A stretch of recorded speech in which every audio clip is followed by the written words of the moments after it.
광주 여고생을 살해한 장윤기에 대한 부실 수사 논란이 계속되고 있습니다. 광주경찰청은 장윤기 사건 수사를 이끌었던 수사팀장을 긴급 체포했는데요. 관련 내용 김광삼 변호사와 함께 이야기 나눠보겠습니다. 어서 오세요. 네, 어서 오세요. 안녕하세요. 그러니까 지금 상황이 살인 사건 자체에 대한 수사가 있고 그리고 부실 수사, 봐주기 수사에 대한 또 수사가 이뤄지고 있고 이런 상황인 것 같은데요. 먼저 당시 수사를 담당한 광산경찰서의 수사팀장 긴급 체포됐다고 하더라고요. 일단 긴급 체포 사유는 예. 증거인멸 행위라고 그럽니다. 그래서 일단 뭐 증거 관련해서는 계속적으로 이제 검찰에서 보안 수사를 하면서 과연 수사하는 경찰관으로서 제대로 이제 증거를 확보를 했느냐 이런 예. 부분들. 또 이제 증거 인멸과 관련해서는 또 장윤기의 아버지하고 계속 통화하면서 증거 인멸을 할 수 있는 어떤 여지를 주었느냐. 그래서 아마 이제 첫 번째는 증거 인멸과 관련된 부분이 될 거고요. 예. 또 이 과정에서 어떤 수사의 어떤 기밀 자체를 유출을 한 걸로 보여요. 그러니까 전화 통화도 한 수십 번 했다고 하니까 네. 그러면 결과적으로 이제 증거인멸 행위하고 그다음에 수사기밀 유출, 이제 법률적으로는 공무상 비밀 누설이라고 합니다. 예. 아마 이 두 가지 혐의로 체포해서 계속 수사를 할 가능성이 크다 이렇게 봅니다. 장윤기 부친이 그러니까 경찰 간부고 같이 일한 적이 있던 거죠? 그렇죠. 이제 경감이라고 그래요. 그래서 이제 수사 자체를 광주 광산경찰서에서 했는데 네. 아마 이전에 거기에서 같이 일을 했다고 하니까 같은 경찰서에서 일하고 또 이제 경감이라는 직이기 때문에 그래도 뭐 비교적 어떤 지위 자체는 이제 지휘 통솔하는 그런 예. 직위에 있지 않았겠습니까? 그러면 사실 이제 수사팀하고는 굉장히 또 막역할 가능성이 커요. 이제 그러다 보니까 뭘 부탁을 한다랄지 아니 부탁하지 않았다 하더라도 장윤기의 아버지이기 때문에 그 과정에서 여러 가지 수사 기밀을 알려준다랄지 또 영장 청구하게 되는 것도 알려주고 또 증거와 관련된 여러 부분들 또 이 범죄 자체를 그냥 살인으로 적용을 하느냐 예. 아니면 강간 목적으로 살인의 어떤 적용을 해서 형량이 엄청 크잖아요. 이런 부분에 있어서도 뭐 상의를 한다든지 아니면 어떤 걸 알려줬을 가능성이 좀 크지 않나 그렇게 우리가 추론할 수 있죠. 예. 광주경찰청은 지금 뭐 검찰에 원래 보내야 했던 그 증거물들이 누락된 그 과정에서 고의성이 있는지 확인하기 위한 수사다 이렇게 설명을 했는데 이 고의성을 어떻게 잘 측정할 수가 있나요? 일단 뭐 경찰은 검찰이 이제 보안 수사를 해서 여러 가지 이제 증거를 확보하니까 뭐 할 일 다 했다 이제 이런 취지로 얘기를 했었죠. 네. 그런데 이제 증거에 관련해서도 여러 가지 문제가 있었는데 이 사건 자체를 지금 처음에 수사를 할 때 좀 잘못 단추를 끼운 것 같아요. 일단 장윤기 자체는 이제 우발적 범행인 것처럼 살인에 있어서 우발적 범행.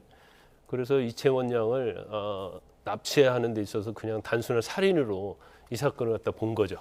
그러다 보니까 그 이후에 이제 검찰이 압수수색하고 보안 수사를 하면서 여러 가지 밝혀진 걸 보면 이제 성적인 목적, 성폭행 목적으로 살인을 하려는 의도였다. 이런 것들이 굉장히 많은 증거들이 사실은 그 당시 다 존재했다는 거죠. 네. 예. 근데 그런 부분에 대해서는 확보하지 않고 단순히 장윤기의 진술에 의존해서 또 아마 이게 강간 목적 살인이다고 생각을 했을 수도 있는데 오히려 봐주기 위해서 예. 단순한 살인으로 이걸 어떻게 보면 적용을 하고 수사를 하고 또 만약에 강간 목적 살인으로 가려면 거기에 따른 증거들이 있어야 하는데 이런 증거들을 제대로 확보를 안 했다 이렇게 볼 수 있는 그런 상황이 계속적으로 나타나고 있거든요. 예. 그러니까 뭐 결과적으로 봐주기 수사가 아니냐 또 뭐 기밀 유출하고 또 증거도 일부러 확보하지 않은 것이 아니냐 이런 말이 나오고 있는 거죠.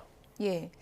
많은 분들이 이제 범죄자의 부친이 수사 상황을 보고받고 있었다, 뭐 공유했다 이 부분에 대해서 경악할 수밖에 없는 그런 상황이고 정보를 단순히 그냥 흘린 건지 아니면 증거인멸에 정말 적극적으로 협조했는지 이 부분도 앞으로 들여다보게 될 텐데 만약에 처벌이 이뤄진다면 어떤 처벌이 이뤄질 수 있는 거예요? 제가 아까 말씀드린 것처럼 이제 증거인멸의 기회를 예. 장윤기 아버지에 줬느냐. 그러면 사실은 그것은 서로 협의해서 이루어졌다고 하면 증거인멸죄가 될 수도 있는 거죠. 증거인멸죄. 예. 예. 그리고 두 번째는 계속적으로 수사와 관련된 사항을 이제 수십 번의 통화를 했다는 거잖아요. 예. 알려주면 형사적으로는 공무상 비밀 누설죄가 되는 거예요. 그렇군요. 그런데 지금 이게 고의적이냐 아니냐 측면에서 상당히 고의성이 있는 것이 아니라는 그런 생각이 드는 경우가 예. 많이 있죠. 지금 이제 첫 번째는 이제 SUV 차량을 이용해서 이제 피해자를 납치하려고 했던 거잖아요. 예. 그런데 SUV 차량 안에 혈흔도 있었고 예. 그 안에 SD 메모리 카드 있었거든요. 그렇죠. 근데 그런 걸 차량을 압수수색하고도 확보를 안 했단 말이에요.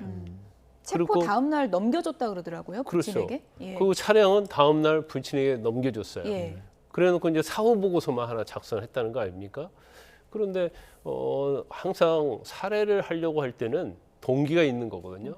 그러면 살해를 할 때 그냥 지나가는 여고생을 그냥 살해한다고 한다는 것은 동기에 있어서 우리가 납득이 되지 않죠. 그렇죠.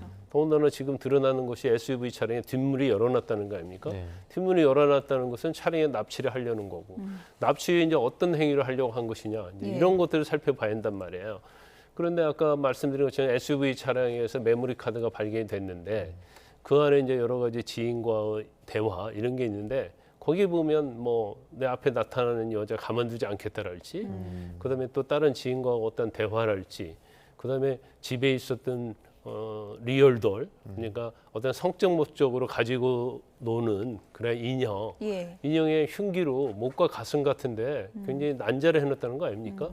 그러면 성적인 측면에 있어서 어떤 의도성이 있다 이렇게 볼 예. 수가 있어요. 그래서 이거 자체가 단순한 살인으로 적용을 하든 강간 목적 살인을 하든 그게 굉장히 중요한 증거거든요.